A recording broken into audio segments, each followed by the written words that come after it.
Bonjour Benoît Magimel. Bonjour. Bienvenue sur Europe 1. Ce soir, c'est la grande cérémonie des Césars. Alors on va tout dire, hein. Là on est la veille, on est à la phase de préparation, c'est la phase de filage, on fait toutes les répétitions, c'est une sorte de cérémonie à blanc. Comment ça se passe cette préparation, Benoît Magimel?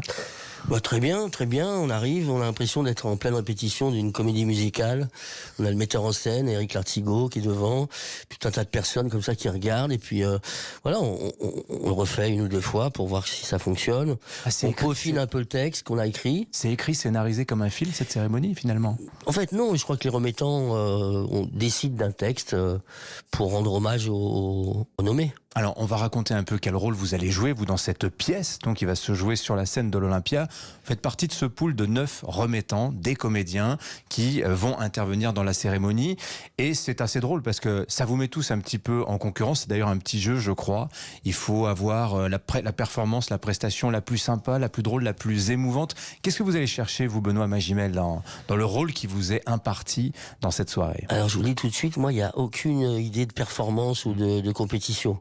Je remets juste quelque chose à des actrices. C'est le César de la meilleure actrice. C'est un César très important. Je suis très heureux de le remettre. Non, simplement, j'ai envie de parler de cinéma.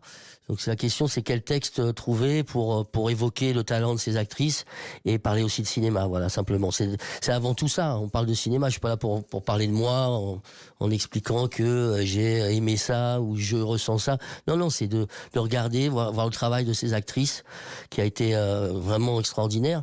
Faut voir les films et voilà, c'est tout. Donc j'espère leur rendre hommage le mieux possible. Vous partagez l'écran avec Virginie Efira qui concourt pour ce rôle de meilleure actrice. C'est un peu particulier pour vous. Est-ce qu'elle fait partie de vos chouchous pour cette soirée?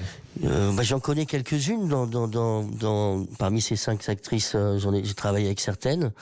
J'aimerais, non, je sais pas, j'y ai pas réfléchi, mais je trouve que elle a fait un travail magnifique dans le film de Alice Winocourt. Virginie Efira, depuis quelques années, est incontournable. Chaque année, on voit des prestations de plus en plus belles, de plus en plus fortes.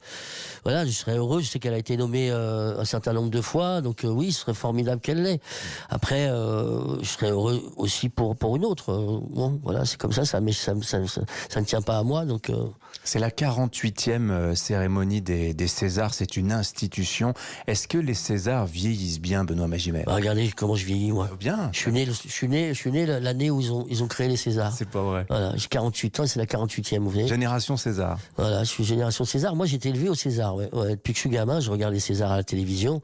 Donc, ça a une couleur particulière. Le premier souvenir que j'ai, c'était ce César d'honneur remis à Louis de Funès. Et ça m'avait beaucoup ému. Et voilà, donc je regarde ça dès que je peux. J'ai pu regarder ça quand j'étais gamin. Donc non, c'est ça qui est toujours. On regarde ça du regard de l'enfant qu'on était, quoi. Bon, en tout cas, cette cérémonie, elle sera à vivre en direct sur Canal+ et sur Europe 1. On vous verra ce soir, Benoît Magimel. Merci de nous avoir consacré quelques minutes ce matin. Merci à vous. Bonne journée à vous.